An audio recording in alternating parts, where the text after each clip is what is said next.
Hello everybody and welcome back to Pravus Gaming and more EU4 Mandate of Heaven, playing as Japan. The beginning of a new week. Last time we got some more colonial nations going and we fought Ming, we took some stuff. I used the wrong casus belli like an idiot, but yeah, we did alright. We've done alright for ourselves. And now I'm continuing to expand and colonize and whatever the heck else. So I have a metric ton of recording to do this week, so I guess we should just get right down to it, but be prepared that the videos this week might be a little bit shorter than usual. Not a ton, just a little bit, and if it upsets people, I apologize in advance. So, here we go.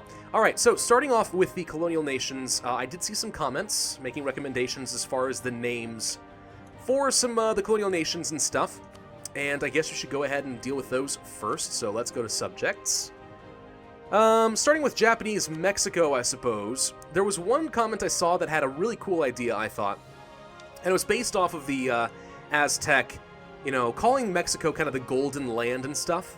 Well, why don't we just call it basically Golden Lands in Japanese, which I think there are a couple of different ways to say it, which, again, if you use Google Translate to try and translate from English into Japanese, it's really confusing.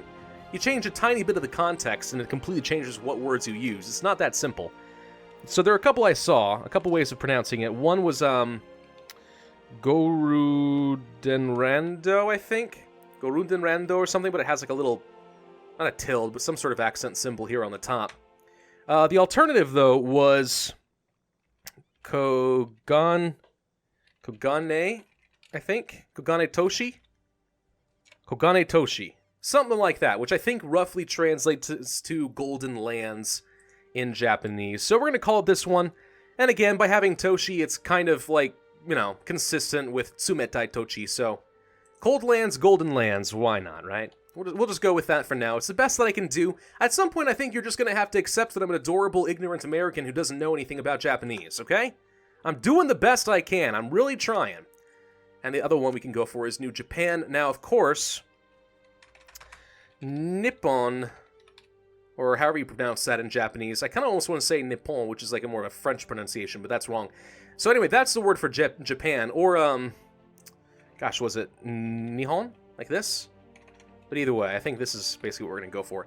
And I can't remember what the exact word is for new.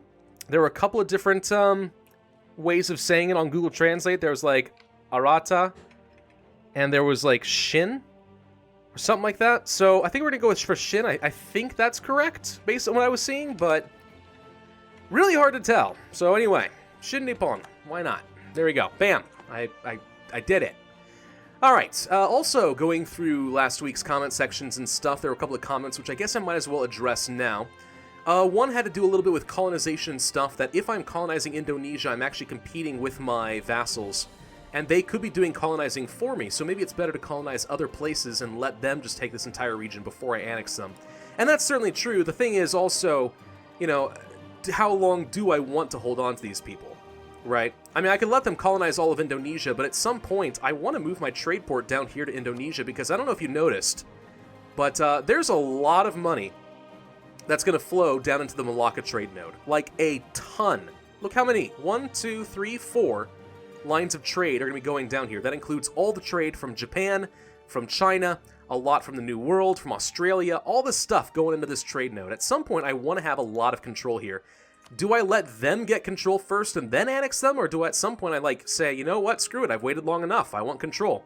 Hard to say. For now, one of the reasons I'm doing the Philippines is because we had a mission for it, which would mean better global settler increase. So, but yes, we do want to continue working on New Zealand. I think it's a fair point. We will work on this. But at some point, yeah, I'm not gonna let these guys have all the fun. That's not gonna happen. The second question I was seeing had to do with why we're diplomatically vassalizing Korea, rather than just conquering and annexing them by force, right? One of the reasons I'm doing that is because for pretty much this entire game, we have been having a hard time keeping up with admin power and ideas. I mean, we still have not been able to finish humanist ideas, and we're still behind time. Well, on time now, for admin tech. So, I'm really not eager to start conquering a lot more land and spend any more admin power than I have to. I mean, yeah, I had to conquer some stuff in China, and I wanted to take advantage of Ming being weak, but at some point I'd rather start investing in vassals that I can feed, and then diplomatically annex, because diplo power is something we've had an excess of. So I kind of figured that that's a better reason to go for Korea, and that's one of the reasons I did that. That said, though, of course, we don't have very many relationship slots left. Well, we have none left. We only have 4 in total. Brunei eventually will end. But, yeah. So at some point, we're going to have to annex somebody. I'm hoping it's going to be Korea. We might as well. But, yeah, that's a thing. Hey, Spain has rivaled me back. Well, that's awesome. Lan Shang. You know what? There's something we could do about Lan Shang. Believe it or not. Something I was thinking about. This whole power situation, and the only thing that's holding us back is monarch points. You know, one thing we could certainly do is actually start forcing tributary status on our neighbors, like Lan Shang, who is large enough that I'm fairly certain that they would be able to donate quite a bit of power to my cause. Fairly certain. Bit tempting. Of course, they're larger and stronger. They'll put up a bit of a fight, but I mean, we could totally do that, right? Now, they have a subject, Khmer. I have no idea what would happen to them if we forced them to become a tributary, but they're also allied to Mong Yang, who could be a bit of a problem. But maybe we could force them to be tributaries as well. I mean, that's one way to try and force some more power, right? Is that a terrible idea? You know, force conquer them, and I don't take any land, but I get like an extra, I don't know, 6 admin power per year. Is that worth a war? I don't know yet. It's certainly something we could consider. I mean, what is exactly... Who else is here that's not my tributary? Lan Shang, Min, Wu, and Ming, I think. That's it. So really, Lan Shang is the only one that we would want to kill. I don't know. It would be a bit of a bloody, costly war, but it would certainly be an option. Rightful ownership. Of late, one of our subjects has seen fit to remind us of the tensions... Oh, it's Korea again. Gosh dang it, Korea, please stop it! I'm not giving you the land. I'm not doing it. Korea. It's not going to happen. All right. Eventually their liberty desire is going to have to go down. We got a ways to go before I'm able to improve relations up to 190 and start the annexation process. And events like that certainly don't help anything, but oh well. How are we doing as far as unrest? Pretty good, looks like. Not too bad. Korea's having a little bit of trouble. But otherwise, no biggie. Let's go ahead and reduce our army maintenance for a while. Let's make some serious money. 35 ducats per month. Now, one thing we actually could do if we wanted to is I actually could start subsidizing some of my nations. Tsumatai Tochi, you know, actually they're colonizing already, aren't they? Yes, they are. Oh, look at that. They are colonizing. Good for you guys. All right. Yeah, but if we wanted to subsidize, let's say, Shin Nippon, we could encourage them to start doing some colonization of their own. Because one of the ways that the AI is going to calculate this is they're going to say, oh, I'm only making a ducat a month, but colonies cost 2 ducats a month. Therefore, as much as I would love to grow, I can't afford to colonize. But if we subsidize them, gave them like, let's say, I don't know, let's say 1.5 ducats per month for 10 years, they would actually start colonizing, which is a great idea, I think. So let's go ahead and do that. We're going to do that with both of these guys. You could do the same thing with Ternate and Tidor, I think. Now, do I want to do it with them? Maybe. I mean, I don't know. Well, I don't know. How are they doing? Sort of okay. I mean, Tidor could use a bit more work. Ternate's trying. They're trying their hardest. I don't know. I mean, it wouldn't be a bad idea, right? If we gave them just like a ducat each per month, that would go a long way to try and force them to start colonizing. New trade research is heretical. How? I don't know. Lose prestige. Kind of sucks. Anything I want to be building right now? Sure. Let's get another temple. We can get at least a couple of those. Money's important. And new treasure fleet. Awesome. Now, we also could try building a bunch of strategically located marketplaces if you wanted to around Japan. And one of the reasons you would do that is to try and force global trade to spawn a little bit faster. For example, let's take a look at Kyoto. Global trade, the institution, having a marketplace is increasing us by 0.08, right? So if we were to build more marketplaces, that's a lot more provinces that would start developing global trade. Yes, it still takes a very long time, but it would get there eventually. I'm not sure I want to invest some money in that necessarily, but it would be an option. Oh, by the way, if you're wondering why my money is so low from the last video, it's because in between videos before I forgot, I started investing in building a lot of barracks and stuff. Things to get my manpower up there if I could. That's all I was doing. I guess we'll go ahead and get another temple there. Why not? Spend money to make money. We all know that that's how this works. Quick-fingered treasurer. Are you freaking kidding me? Money has been mysteriously disappearing from the Imperial Treasury for some time now. Lose 5 mandate or gain corruption. I will gain the corruption. It's already ticking down by 0.1 per year. Let's maintain the diplomat with Korea for a while. Conversion successful. New core is done. Let's convert Baoding. Sure, that sounds fine. New monarch in Majapahit. Don't care. Alright, 20%, 40%. We got a while to go before these guys become a problem. How long until we can demand some power from our estates, by the way? We can in a year, actually. Only a year. Oh, that's good to know. Alright, we should definitely be doing that. Would love nothing better, frankly, than to get a bunch of free monarch points. Yi. Ming will cede land to Yi. Alright, awesome. Ming went bankrupt again. Awesome. Colonial ventures. Do we want to invest in a naval force and reduce our diplotech cost? Well, now there's something tempting. Or, oh gosh, no. I will definitely invest. I don't need to build any more navy. But reducing the cost of my diplotech for the next couple of years, that could be pretty good. Still a couple years ahead of time on military tech, so I'm not going to bother with that right now. I am going to be saving up some power so I can get the next level of admin tech and be ahead of time. At least for a little while. Because level 17, when we'll eventually get to that, is going to be a very, very important year. Let's go ahead and pick you up now. There we go. Because administrative efficiency, super duper good. Reduces the cost of all sorts of things. Coring, stability, blah, blah, blah. Really, really good for saving monarch points. Also, we unlock the university, which will be, 1, critical for the Enlightenment, which won't fire until 1700, so we have 100 years, but even so. It also reduces local development costs, which is really good if we decide that we want to do some development spam. And also, 5 universities is going to be necessary once we get the Age of Absolutism. I know this because I read the EU4 wiki. Looks like Korchin is once again declaring war on Ming. Lan Shang is declaring war on Ming. You know, forcing the tributary of Lan Shang suddenly becomes a very appealing concept. I'm not going to war with anyone else right now. Yeah. You know what I'm going to do? I'm going to raise up autonomy here. I'm not getting anything out of this right now anyway. I mean, yeah, it has 17 development, but I don't care. I don't care. I'm going to free up those guys, these troops, and we're going to get ready for a freaking massive war with Lan Shang, and we are going to force them to become my tributary. That's what we're going to do. And I'm going to see if I can get more monarch points out of them. Why? Because I've never done this before, and with the new Mandate of Heaven expansion, I think we have to do a little bit of experimenting to find out what's good and what's not, right? I want to know what's a good strategy.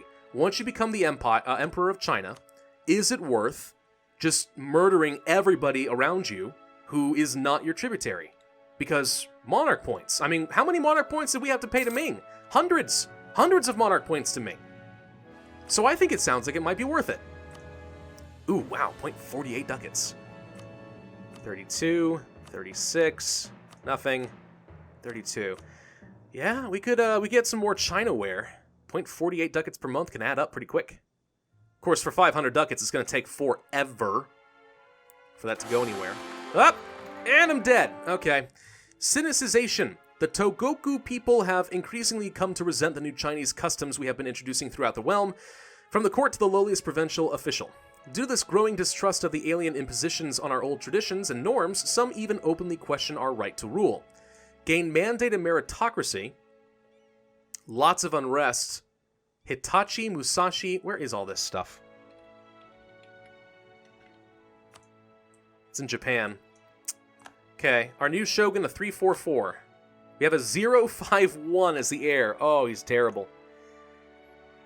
You have minus 15 unrest. There is no reason not to just accept this. Yes, we get autonomy, but it'll tick down over time. I think we'll be fine. Honestly, I think we will be just perfectly fine. In fact, right now, estimated change is still minus 0.5. Yeah, there's no downside, and we just got some free mandate and meritocracy out of that. Okay. You know, I'm alright with that. I am A-okay with that. Why did Korea's opinion of me go down? That's a good question. Tyrant Overlord, aggressive expansion, have a core. I don't know. Hey, we could actually kill some of their rebels if we wanted to real quick. And that would actually improve their relationships with me a lot. Our heir is a scholar. Okay, so as terrible as our heir is, he will save us a lot of tech cost. Alright, that almost, maybe not quite, but almost makes him good again. Almost. Let's go ahead and free this up. And that should make Korea a happier again. Liberated our provinces. Where are you going? You're going to Kuru. Well, I can't really kill them, so we're just going to have to move on. Alright, let's get our troops down here. We're going to go fight Lan Shang. We are. We're going to try it. I don't know. Lan Shang is basically stomping on Ming again, which is fine. There's their vassal, Khmer. Just 7,000 men right there. How many troops does Lan Shang have? Doop-a-doop-doop-doop-a-doop-doo. Lan Shang has 25,000. Mong Yang has 13,000. They'll be a pretty tough fight, but we could win it, I think. Hey, one thing I wanted to check, by the way. How much meritocracy you're making right now? 2.6? So if I'm understanding correctly, with these decrees and everything, these decrees last 10 years, and they cost 20 meritocracy. If I can gain at least 2 meritocracy per year, I don't think there's any reason why I can't have a decree up all the time, which is kind of cool. Christian community attacked. The warehouses of the Christian merchants in something have caught fire more than once this month. And while the local samurai claim that this has been a series of unfortunate accidents, it seems clear not everyone is as favorably inclined as we to the arrival of the gaijin on our shores. Lose power. Devastation in Kyoto. 25? 25 devastation? Do you mean 25%? Yeah, I can't afford that. I would rather spend the power than make Kyoto, my 52 development province, devastated. That could be bad. Conversion successful. Yay. Chow, chow, chow. Is that how you say that one? I don't know. We are still a year ahead of time on tech, but pretty soon, come January, we could theoretically, you know, go ahead and get some tech and get an advantage. What is their tech level anyway? 13 to my 16. We have a huge tech advantage. We could win this. I don't think there's any reason not to just do this. I think I would like to see how much realistically we can get out of these guys by forcing them to become my tributary. That's a lot of potential power over the course of my lifetime. Growth of cities attracts serfs. More base tax in Kyoto. Oh, stability cost modifier sounds good, though. But 10% morale of armies reduction? But that stability cost modifier would save me so many mark points trying to get up to 3. And if we do this, then, okay, I call them the King Wongs or whatever, but I think they're the Chin Wongs or something like that. The Q? I don't remember. It's got a weird pronunciation. If they become disloyal, we're going to have serious problems. The serfs blur on their turf. Losing that morale really sucks right before a big war, but we have a huge advantage going into it, so maybe we're okay. Lan Shang allied somebody else. This little guy down here. I think we're okay. I think? As long as we keep our stacks relatively close together, I think we'll be alright. Let's try it. We've never done this, but let's try forcing a tributary status on these guys. While they're fighting Ming and they're distracted. Actually, there's a lot of troops right there. That's their army. Okay, before we do that, let's actually go chase them down. Gonna go here. Actually, I'm not sure. Can I get to them? We colonized our thing. Incorporate title into our country. Ooh, losing an inflation would save me power. Can I stock up 2,000 ducats? Yeah, probably. Let's try that. Okay, they went somewhere. I'd love to kill them. I'm not sure if I'm going to be able to catch his army out, but I'd love to try. Forced tributary status. Let's get everybody called in. We have a lot of allies. We should be okay. Here goes nothing. Can I get into Ming? Totally can. Can we cut off his army and find them? I want to find him and stomp him down. Hey, look! Found your navy. Galleon, go join. Okay, let's see if we can cut him off. Where'd he go? Or at least his vassal. Found somebody! I need to go down to speed 4. Hang on. We killed something. Okay, Mong Yang is retreating. I can't go into Ming. I can only go into the occupied territory. So let's start using this army to go chase him down. This one hopefully can intercept and kill. Okay, I found Khmer, but I can't find his actual army. Let's make a move on his fort. Come here. Come here, Khmer. Up. Found you. Okay, let's back up. I know where he is now. Trade privileges. Okay, a group of Christian missionaries have approached Morihito I with an offer to divert the great trade ships of their homeland to our ports, if we allow them to create a seaside community for Christian converts. This is an offer that carries considerable worth to our merchants. Let them come. Unrest, development cost, open. Trade efficiency. For the entire nation? Oh, heck yes. Yoshihisa Kono. A greatly accomplished diplomat. Yes! Stability! Thank you. That's something I wanted to see. Alright, why don't you sit tight here for a second? I need to know where his army's going. Okay, he's going into these hills. Let's go to these hills. Let's find out what happens to him. I mean, if he's going to get stuck on my forts, he can get stuck on my forts. I guess it doesn't matter. You know what? No, screw it. Let's be aggressive. I don't know where he is, but he has to react to me. Let's go start sieging things down. Kind of wish I had upgraded these forts to level 4. That would have gone a long way to slow him down, too. Oh well. Brunei is willing to hunt pirates. Good. The Luwan Tributary Mission. With the recent tributary mission from Luwu, we have not only received valuable gifts, we have come into contact with ideas and technologies unlike our own. It would be perhaps prudent to ask, ever so politely, that the Luwan supply us with more of their best and brightest. The Empire can always use more eunuchs? What? Tech cost reduction? Oh my god, yes! Take. That's worth plenty to me. Alright, how are we looking as far as tech?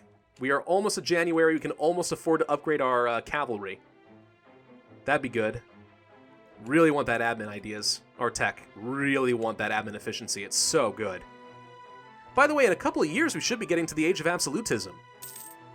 Very soon. The Treaty of Tordesillas.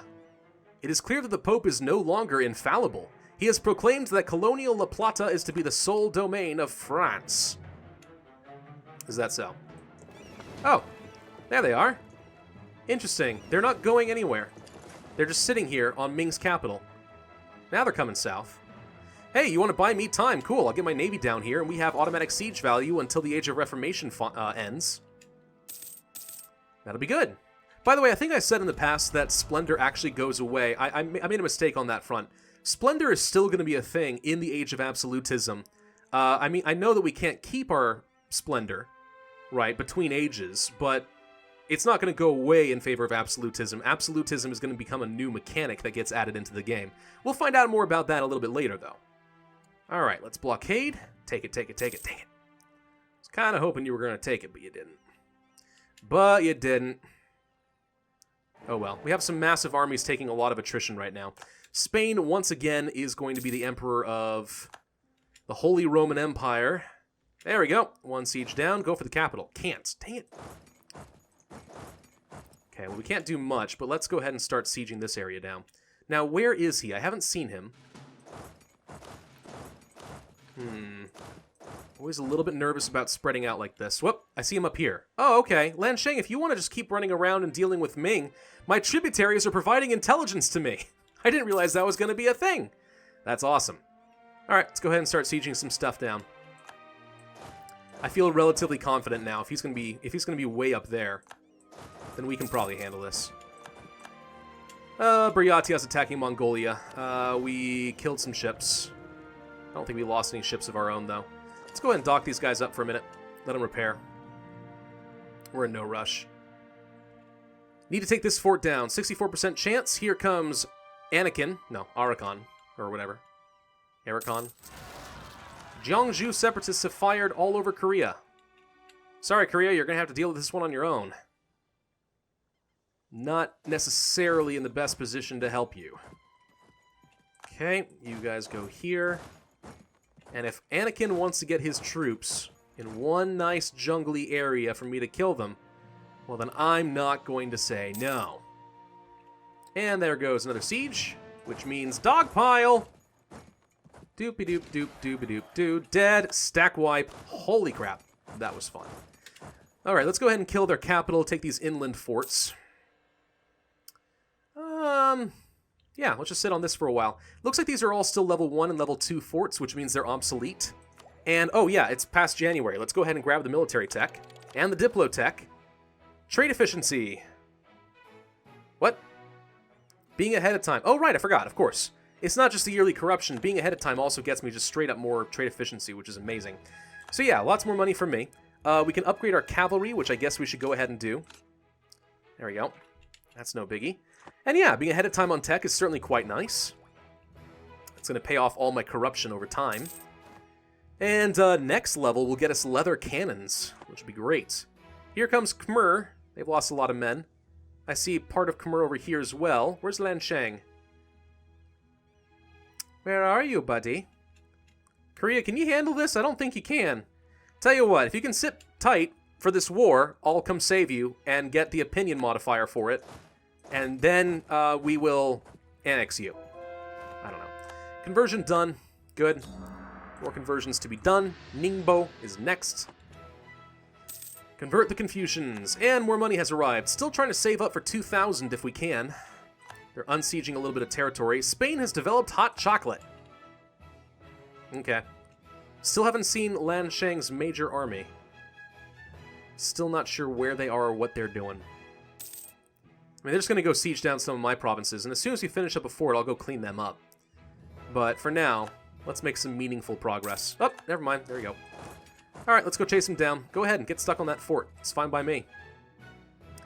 We are at 33%, and Lan Shang has peaced out with Ming. Alright, there's their army. I don't think I can get anywhere in time to prevent them from unblack flagging, so we're going to have to not take that fight. Unless we want to get both of our armies together and go and stomp him. He's not black flagged anymore. Where are you going to go, buddy? I'm in the mountains and the hills. The first circumnavigation by Great Britain. Took them 99 days. Well, darn. It means I'm not the one who got it. Never happens, guys. I'm never going to get that. Never. Never, ever. Alright, so you're going north? Why on earth are you running up here to the north?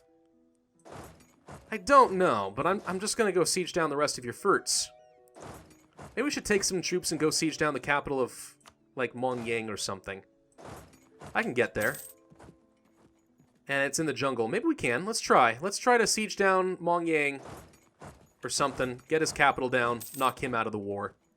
That would certainly make things easier. Who knows? Maybe I'm even allowed to tributary him. And we stack wiped his army. That was easy. Having a technological advantage is not to be underestimated, guys. I tell you what. Let's go ahead and start blockading here. Get that extra siege value. Lan Shang is occupying stuff thanks to Khmer. That's fine. Come on, Monyang. Sickness of the Shogun. Do we want to get less taxes and the Qinhuangs get more loyalty, or get autonomy change for the entire nation? Ouch. I think we just accept less taxes, honestly. Alright, Lan Shang, where are you going? You coming after me? I'm in the jungle. I can defend myself. Welcome to the jungle, baby. Welcome to the jungle! We got fun and games! That was a terrible impression. Alright, I'm going to have to end this video here because we are at about our time. So thank you all very much for watching. I hope you enjoyed. If so, then be sure to hit that like button, leave a comment, and subscribe. And I, as always, will see you guys next time.